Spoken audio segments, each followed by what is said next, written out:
gravando, pode falar. Momento histórico. Tem que gravar. Em primeiro lugar, queria agradecer a presença de todos. Obrigado. Vocês fazem parte da minha história agora.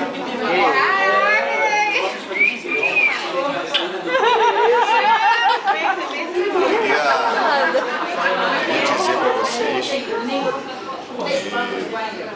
a Fernanda é uma mulher que eu... Tá ouvindo? Queria dizer para vocês, a todos que estão na mesa, que a Fernanda é a mulher da minha vida, que eu vou fazer ela muito feliz, vou ser muito feliz com ela. Pretendo realizar todos os sonhos dela, os meus, os da nossa família, ter nossos filhos. Ele tá chorando, o que tá fazendo com ela? Queria agradecer em especial ao Geraldo, a Leila, por receber em casa, na casa deles, me tratar como filho, me dar coisas que eu jamais imaginei ter, questão de sentimento. E eu queria pedir a você, Geraldo, na mão da Fernanda, quero ficar noivo dela, pretendo casar-me com ela.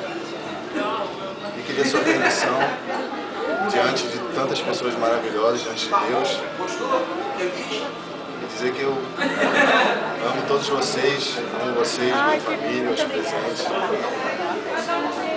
Amo você também, mais que tudo na vida. Pedir permissão, minha.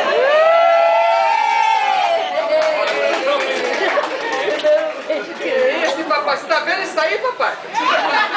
Você vai casar com amor, querida, é isso que importa.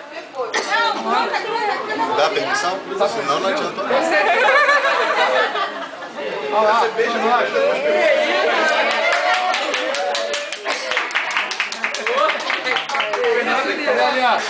Fernanda tem pau.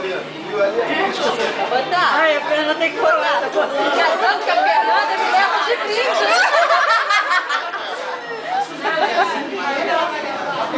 Tá tremendo. Tremendo pra caramba.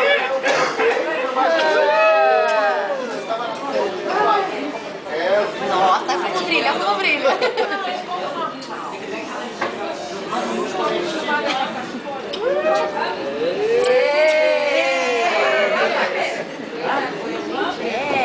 Assim que é legal. Gostei. Obrigado.